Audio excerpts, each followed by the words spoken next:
வந்து பாத்தீங்கன்னா ஃபுல்லாவே ஆக்சிடென்ட் ஆகி இப்போ வந்திருக்கு வண்டி. பாத்தீங்கன்னா 1 மணி கிட்ட ஒரு கஸ்டமர் வந்து நைட்டு வந்து எடுத்துட்டு வரேன் பாய், எனக்கு கொஞ்சம் எல்லாமே ரெடி பண்ணி கொடுங்க அப்படின்னாங்க. என்ன ரெடி பண்ணணும்னு பார்த்தா நானே ஷாக் ஆகிட்டேன். இவ்வளோ அடிபட்டு இருக்கு, இங்கே பாருங்க ஃப்ரேம்லாம் கண்டோம். இந்த மாதிரி டியோ எத்தனை மாதிரி இடிச்சிட்டு பாய் கொஞ்சமாக அடிபட்டுச்சு பாய் அப்படின்னு சொன்னாங்க. இப்போ வண்டி வந்தோன்னு தெரியுது, வண்டி ஆட்டோவில் போட்டு எடுத்துட்டு வந்தாங்க. டைம் ஆயிடுச்சு பாய், நம்ம நைட்டில் எடுத்து வர கொஞ்சம் டைம் ஆயிடுச்சு அப்படின்னாங்க. நைட்டு பார்த்தீங்கன்னா 2 மணி இந்த டைமில் கூட கஸ்டமர் பாருங்க எடுத்துட்டு வந்துட்டு இந்த மாதிரி ஃபுல்லாக ரெடி பண்ணணும்னு வந்திருக்காங்க. இந்த மாதிரி உங்கள் வண்டி அடிபட்டுச்சுன்னா நீங்கள் எடுத்துட்டு வந்தால் நம்ம கண்டிப்பாக ரெடி பண்ணி கொடுப்போம். நம்ம பேஜில் பார்க்குறீங்க, நீங்களும் சொல்லுங்கள். இந்த மாதிரி நைட்டில் 1 மணி 2 மணி கூட நம்ம வண்டி எடுத்து ரெடி பண்ணி கொடுக்குறதுக்காக கஸ்டமர் வராங்க.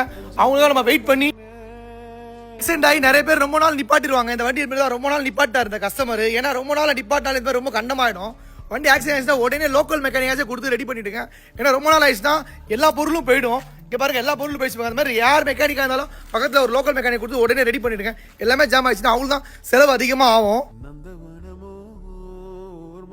பாருங்க மணி பாருங்க 1:30 மணிக்கு மேலே ஆகுது. ஆனால் இந்த டைம்ல கடை திறந்து இந்த கஸ்டமருக்காக வெயிட் பண்ணி நம்ம இருந்திருந்தோம். பாருங்க ஃப்ரெண்ட்ஸ், நீங்களே கமெண்ட்ஸை சொல்லுங்க.